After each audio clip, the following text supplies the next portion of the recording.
अस्सलाम वालेकुम। आप देख रहे हैं MLT MCQs। मैं हूं कामरान और आज का जो हमारा MCQs होगा तो वो होगा इलेक्ट्रोलाइट टेस्ट से। और इस टेस्ट में हम 10 बेहतरीन MCQs डिस्कस करेंगे। तो चले शुरू करते हैं MCQs को।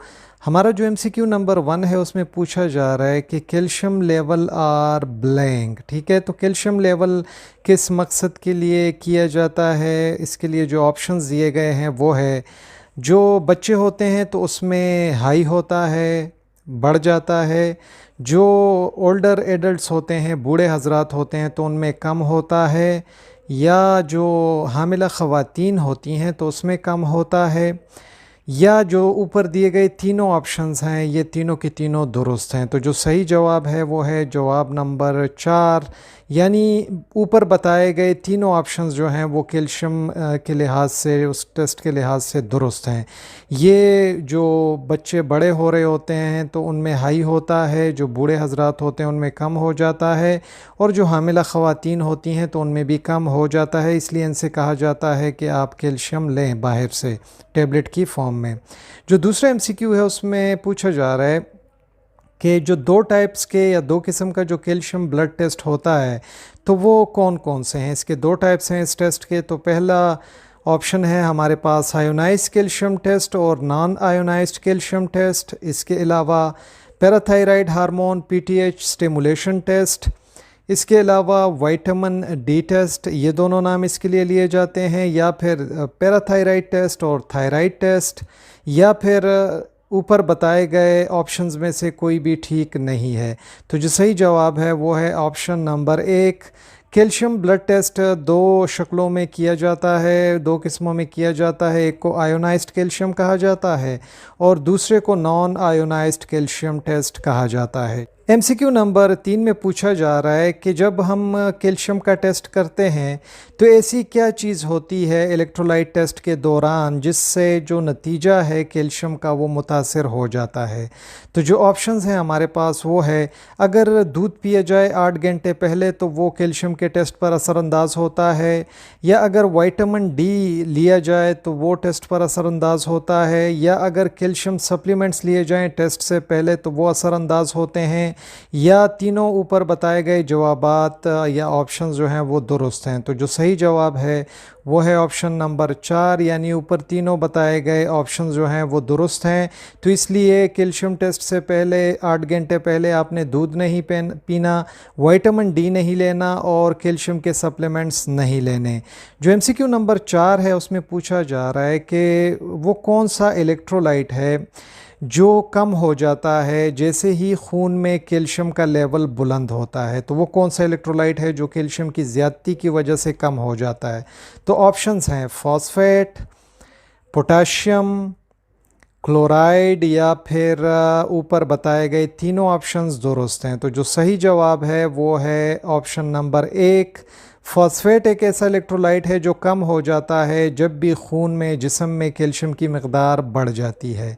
MCQ नंबर 5 है कि वो कौन सा इलेक्ट्रोलाइट इस्तेमाल होता है स्क्रीनिंग के लिए जिसमें हम देखना चाहते हैं कि मरीज़ को कहीं सेल लाइसिस सिंड्रोम तो नहीं है। तो वो कौन सा इलेक्ट्रोलाइट है। तो यहाँ पर जो ऑप्शंस हैं वो है सोडियम, पोटाशियम, मैग्नीशियम या फिर फॉस्फेट। तो जो दुरुस्त ऑप्शन है वो है ऑप्शन नंबर 2। फॉस्फेट एक ऐसा इलेक्ट्रोलाइट है जिसकी मदद से हम सेल लाइसिस सिंड्रोम का पता लगा सकते हैं। जो MCQ नंबर 6 है उसमें पूछा जा रहा है कि what does the fractional excretion of sodium test do. यानी जो फ्रैक्शनल एक्सक्रीशन ऑफ सोडियम का टेस्ट किया जाता है तो ये किस मकसद के लिए किया जाता है, जिसमें हम सोडियम की जो फ्रैक्शन है वो चेक करते हैं। तो यहाँ पर ऑप्शंस हैं कि इसकी मदद से हमें जो मकदार है सोडियम का उसका पता चलता है ब्लड प्लाज्मा में। इसकी मदद से हमें जो मकदार है सोडियम की उसका पता चलता है पेशाब में। इसकी मदद से हमें मकदार का पता चलता है पोटाशियम का ब्लड प्लाज्मा में। या फिर ऊपर बताए गए तीनों ऑप्शंस जो हैं वो गलत हैं। तो जो सही जवाब है वो है ऑप्शन नंबर 2। इस टेस्ट की मदद से हमें सोडियम की मकदार का पता चलता है पेशाब में। तो fractional excretion of sodium test किया जाता है पेशाब में सोडियम की मकदार का पता लगाने के लिए। MCQ नंबर 7 जो है उसमें पूछा जा रहा है कि आप ऐसा क्यों करते हैं कि एक मरीज़ जब पोटेशियम टेस्ट के लिए आता है तो उससे पहले आप पता लगाते हैं कि उसने एंटीबायोटिक तो नहीं लिया। टेस्ट करने से पहले पोटेशियम के आप क्यों पता लगाते हैं कि मरीज़ ने एंटीबायोटिक तो नहीं लिया? तो जो ऑप्शंस हैं वो हैं एंटीबायोटिक लेने की वजह से ये निशानदही होती है कि मरीज़ को बैक्टीरियल इन्फेक्शन था, या कुछ एंटीबायोटिक्स जो हैं उसमें पोटेशियम होता है, या जो मरीज़ एंटीबायोटिक्स लेता है तो उसका जो पोटेशियम का लेवल होता है वो बढ़ जाता है, या फिर मरीज़ जो है उसे खे हुई है, वोमिट हुई है टेस्ट से पहले। तो जो सही जवाब है वो है ऑप्शन नंबर 2। ये हम इसलिए पता लगाते हैं मरीज़ से कि उसने एंटीबायोटिक तो नहीं लिए पोटेशियम टेस्ट से पहले, क्योंकि कुछ एंटीबायोटिक्स में पोटेशियम होता है जिसकी वजह से जो रिज़ल्ट है पोटेशियम का वो गलत आ सकता है। जो 8वां MCQ है उसमें पूछा जा रहा है कि सोडियम जो है उसका एक इन्वर्स रिलेशनशिप है किसके साथ, यानी उल्टा रिलेशनशिप है, ताल्लुक़ है किसके साथ? ऑप्शंस में है पोटेशियम के साथ, मैग्नीशियम के साथ, फॉस्फेट के साथ, या फिर क्लोराइड के साथ।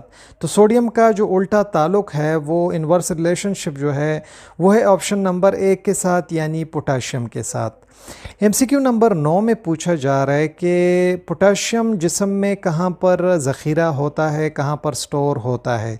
तो यहाँ पर जो ऑप्शंस हैं वो है मसल्स में सिर्फ़ और सिर्फ, या फिर सिर्फ़ और सिर्फ गुर्दों में, या फिर सेल से बाहर, या फिर सेल के अंदर। तो जो सही जवाब है वो है जवाब नंबर 4, यानी जो पोटेशियम है वो सेल के अंदर ज़ख़ीरा होता है, स्टोर होता है। जो आखिरी MCQ है उसमें पूछा जा रहा है कि what should be explain to the patient before testing for magnesium. ठीक है, यानी आप जब एक मरीज़ मैग्नीशियम के टेस्ट के लिए आएगा तो उसे आप क्या चीज़ समझाओगे?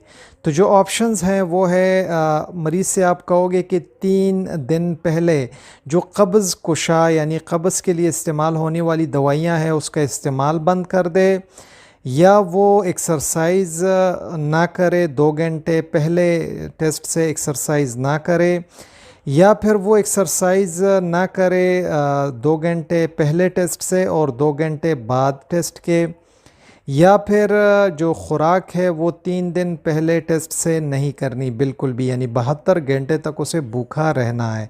तो जो सही जवाब है वो है जवाब नंबर 1, यानी इस मरीज़ से कहा जाता है कि आप मैग्नीशियम टेस्ट के लिए जब आओगे तो 3 दिन पहले ऐसी दवाइयाँ नहीं लोगे जो कब्ज़ के लिए इस्तेमाल होती हैं, कब्ज़ ख़त्म करने के लिए इस्तेमाल होती हैं।